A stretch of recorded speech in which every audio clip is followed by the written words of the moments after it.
And I also think, again, just because we're thinking out loud here, sometimes a goal can be like if I were to say that I wanted to weigh 40 pounds lighter, right now, if I were to, oh my, I'm already defeated. I don't even want to start. Versus if I say, I want to exercise every day. That is something that is much smaller. Like, I can do that. And I might have a day or two or a couple that I fall off the wagon, but I can, the next day, what's my goal? Exercise. Yep. What's my goal? It's not lose 40 pounds. Like, I feel like a lot of times we say, oh, we've got to have measurable goals.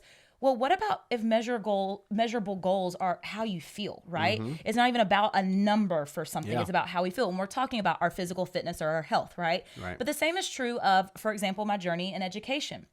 Say that I was really focused on, my students achieving in reading. And so maybe I set a habit for myself that, as part of my priorities, that I'm going to put a lot of time and effort into the research of reading, into maybe doing a course on reading, right?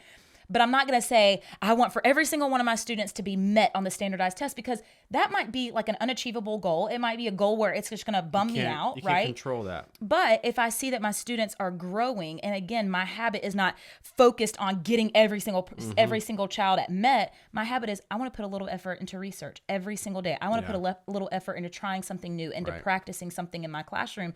And so that's why I think for me, it's much more manageable, and I end up really, I guess, being motivated to strive for the best pieces of me, because that's really what goals are, right? The best pieces of me. It's more manageable if I do it in habits, because I feel like habits are smaller increments that get me to that place. And you mentioned it already, like measurable goals aren't the only type of goals. And as we were preparing this podcast, I just did a little bit of research, and I was like, well, what are goals? Let's dive into what that looks like. And I came across many different articles, and there are literally three main types of goals. You have your process goals, your performance goals, and your outcome goals. Process goals are goals that you have 100% control of. So that example that you were talking about just now, with 100% of your kids getting met and on the reading standardized test, that is not something that's feasible. Like, that is not a goal that's attainable, that's that you're able to control the outcome of. Performance goals, you have some control over that, but those are more personal standards. So exactly like what you were talking about, I want to feel healthier. I want to feel good about myself. I maybe want to be able to run an average 1.5 miles every single day. You can measure that, right? And you have most of your control is just leaning on you, the individual. Now, where we fall off the wagon are the outcome goals. The outcome goals are based on winning. You're not able to be in control of it. So for example, if you want a job, you graduate from college and this is the only job that you've ever wanted, you want to work for this employer, hopefully you'll be able to get that job.